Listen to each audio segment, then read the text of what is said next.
guys, good morning. Dito na naman kami ni Mr. sa highway. Papunta na naman kami. Magtatanim kami ng ube. Muntik na naman ako mawala.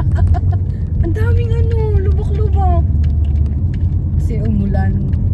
Ganyan po ang asfalto. Tingnan mo Talagang iilagan mo kasi mahirap yan pag sa motor, di ba pang lalo na pag sa gabi. So ayan, samahan niyo ulit kami. Pupunta kami doon at magtatanim kami ng malalaglas ng aking cellphone. Tatanim kami ng gabi. Ay, ng ube pala. Ayun galing yan dun sa kay Kuya Ruel. Nagpunta kami kahapon. Binigay ni Kuya Ruel dun sa panapaan sa kapatid ko. Maaga pa dito, 7 pa lang. Mainit, kaya medyo inagahan namin. Ayan, may lubak na malaki.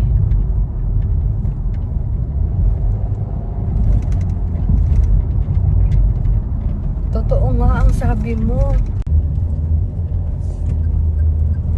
Pakita ko sa inyo yung mga lubak. Pero dito wala sa mga unahan.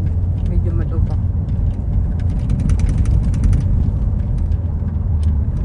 Ayan, basta asfalto.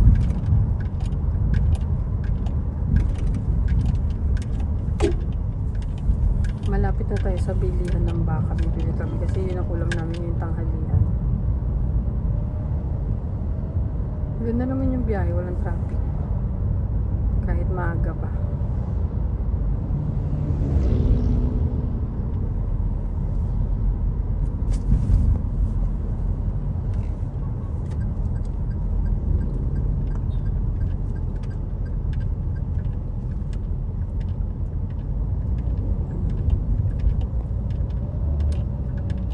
Ganda ng polo. Nagbibigay ng lilim.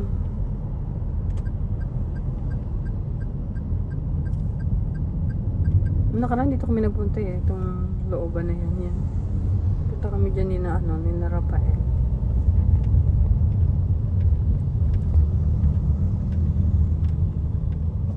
Ang dami nakapila.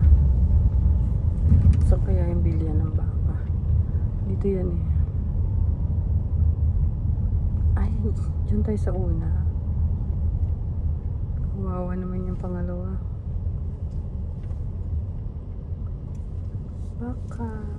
Baka sakali. Bibili tayo ng baka. Yan na po yung baka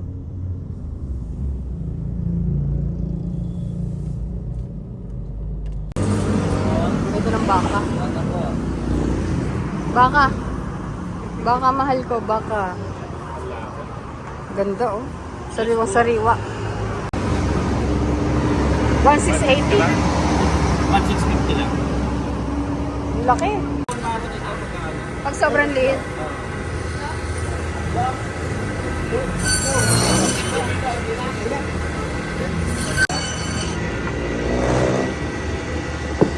Ano lang naman yan?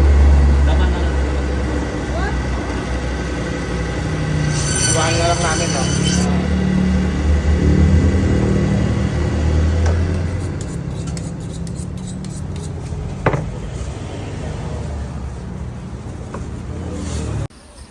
Nakakatuwa.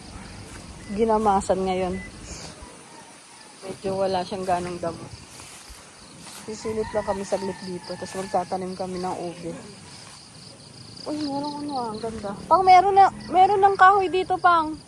Kahoy? Ayan pwede mong gamitin pang May itak ka, di ba? Ayan, pwede lang gawin pang yung ganon sinasabi ni Kuya Ruel, balag, Ito yung puno natin. Kailangan mabawasan to ng Ay, nalaglag na yung Ayan Oo, maaano talaga siya. Mabubulok talaga. Yung kamyas. Yung isang kumpul na nakuha namin, wala na bang bunga? Parang wala na. Ay, hindi ako nakapagdala ng gunting. Wala na siyang bunga. Isang kumpul lang yung nakuha ko nung nakaraan dito. Walang ganong damo ngayon nagtabas. Ayun Medyo mababa ang ngayon. Ang damo. Yung puno ng Kahit may bunga eh, kaso baka sira na yun eh. Ayun o. Wait lang. Ayan. Parang mukhang may sira na siya. Tabi-tabi po. Masyado nang malaki yung puno ng ano. Langka. Ayan, may kahoy na dito. Magtatanim kami ng ube. Ni Mr. Tamang-tama may kahoy dito. Ito pa pala isang puno namin. Yung, kung hindi ko anak yung dalandan. Tulad yung sinasabi, kung hindi siya dalandan, suha. Ayan o. Malaki na siya. Kaya lang, inaanuhan kasi siya ng ano eh. Ay, parang natabas nabawasan siya Ayan o. Nabawasan. Dapat matanggal lang. Hindi ako nakapagdala ng gunting. Dami siyang damo. Pero may dalang itak si Mister.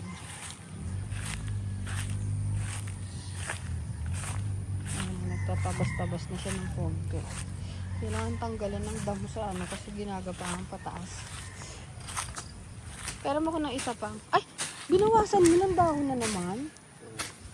Sayang. Ay, yung ugat nila. Ito na po yung ubing itatanim namin ni Mr. Medyo nabuhukay-hukay na siya ng konti. Sana itatry namin ito buhayin. Thank you, Kuya Ruel. Tsaka kay Ate Lelen. Bigay nila sa amin yan. Itanim daw namin dito. Marami kasi dun sa kanila eh. Nakapagtanim na rin sila dun sa kanila. Tamang-tama to. Sabi ni Kuya Ruel, ano daw to pang 10 hanggang 1 taon maganda na yung bunga niya. Tatry namin buhayin. Mukha naman siya buhay na pag tinanim namin kasi may mga ugat na siya. Palalaguin na lang. Sana yun nga, mabuhay pa rin siya talaga pag tinanim namin.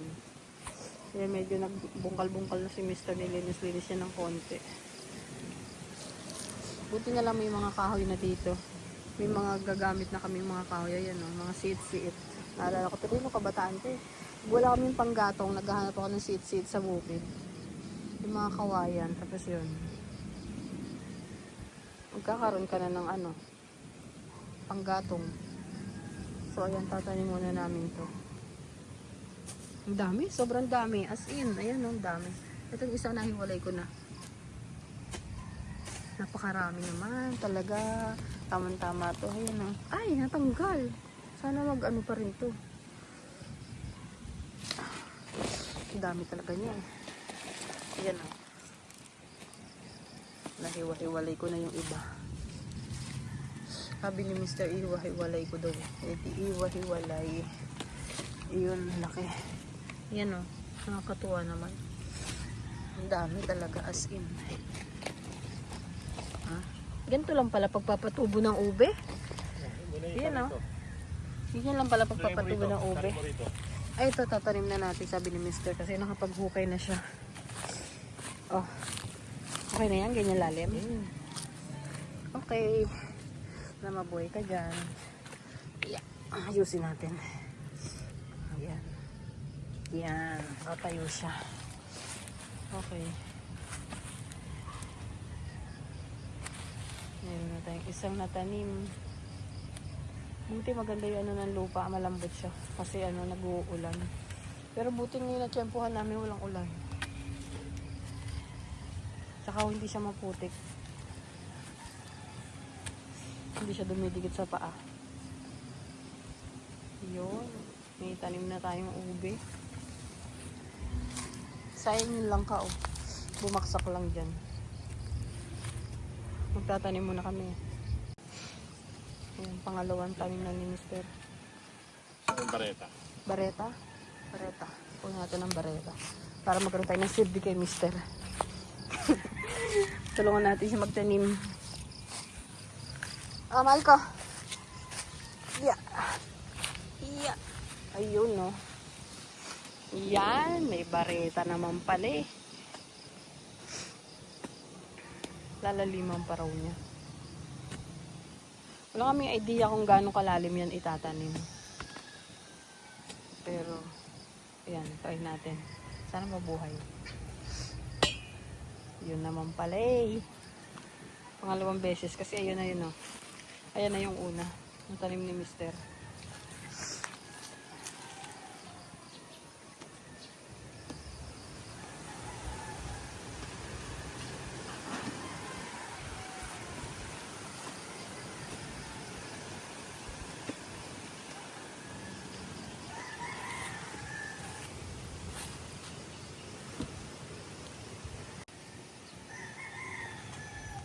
Ano yun, Pang? Diyan gagapak sa ano. Bakit dyan gagapang? Kasi gagapak. Dyan. Ano?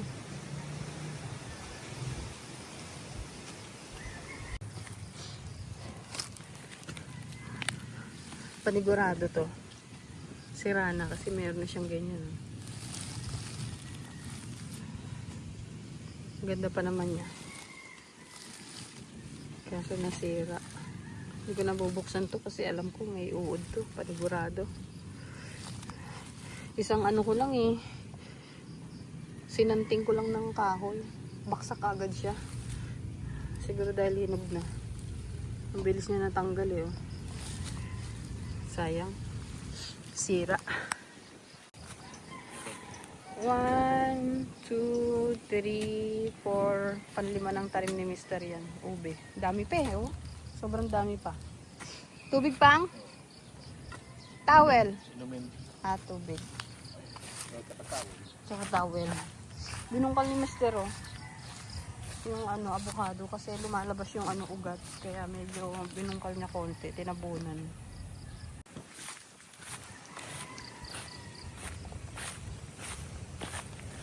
Amal ko. Sa inom. Ano sabi mo? Tuwalya. Ay, yung towel. Ano sabi mo, Pang? Pag ganun yan. Ah, pag ganun, oo. Towel pala, nakalimutan ko. Kasawa eh. Kasasabi lang eh.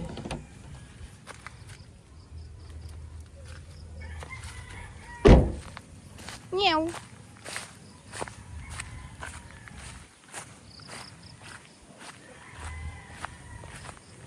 Ah, towel. Sabi ni Manong na pagtripan daw. Ibig sabihin. Pakita ko lang ulit sa inyo itong tinanim ni Mister. Tinanim namin. 1, 2, 3, 4, 5, 6. Ah, meron nga pala dito. Hindi ko nalagyan ng kahoy. 6, 7. Yan, 7. Ito namang sa sako na yan, meron pa yan. Iaano namin yan. Babalikan na lang namin pag may time ulit. Nakakuha ko ng bunga ng mahogany. Matigas. Pag bumaksak to sa ano, sa ulo mo. Ay, garaming bukol. Ganito pa ng bunga ng mahogany. May anay din dito. Ah, meron. Ay, oo nga, no. Meron nga, no. Oo, panigurado. Tabi-tabi po ka dyan. Yan o. Mm-mm. Dami o. Mm-mm. Tapos na kami magtanim. Bali, 7 lang yung natanim namin. Uwi na rin kami kasi medyo tanghali na, magluluto pa kami. Luluto pa namin yung baka. Yun ang tanghalian namin ngayon. Pero dadaan muna kami ng palengke ng silang. Titignan namin kung makakabili kami doon ng mga gulay-gulay. Ayan o, ayan o, ayan o, bakante. Hindi ba binbenta yun? Ay, bakante na ako na. Pero hindi baka ko inano yan. Ang ganda ng araw. Wala nang ulan ngayon. Nakakatuwa naman. Uy, sarap. Ano kaya kung uwi na tayo? Sarap naman. Pero madami na kami sa palengke. Bibili kami ng pansahog sa ano, Laga. Sa bakang binili namin. Ito ang ganda rin. Oops. Yan yung mga laman. Ay, mabulaklak pala ngayon.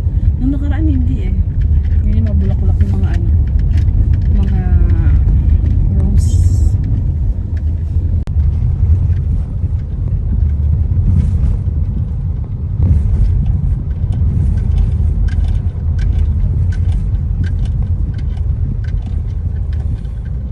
Dami pang puno dito.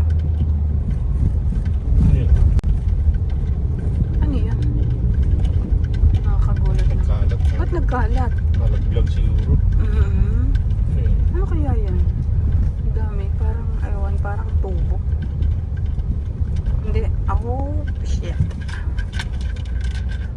Para siya mga bottle. Nagkalat. Parking. Ang bilis. Kailangan natin sa parking. Asan? Ito. Ay, oo nga. Dami.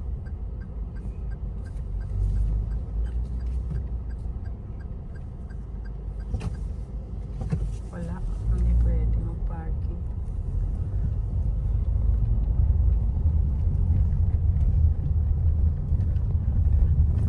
Palengke na ang silang. Saan kaya pwede mag-parking? Ayun, may mga tinda silang ano. Ang daming gulay. Baka dyan. Pa-parking muna. Nakakatuwa yung mga ano, kalabasa. Ang lilit ito. Yan ang lilit ng kalabasa. Ayos, daming bugso-bugso na ano.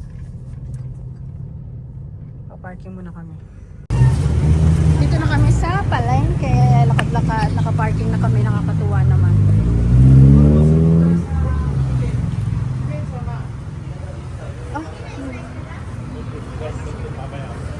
Oh, bili tayo itlog. Wala tayo itlog eh. Ayan, pecha. Kailangan namin pecha kasi maglalaga kami ng baka. Ginagawa palengke. Ginagawa ang palengke. Kaya nasa labas sila, oo.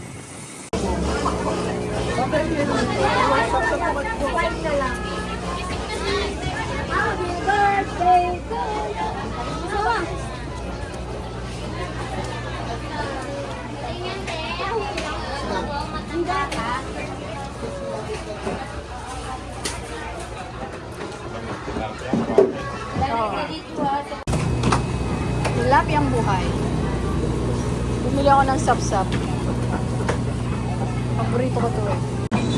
Sandaan pa lang ang bayan naman ng tahong. Dalawa na ang nanghingi. Dalawa na ang nanghingi. Sandaan pa ba naman oh? 1,020 Mirapi. Ayan, pauwi na kami ngayon. Sana walang traffic. Anong oras na ba?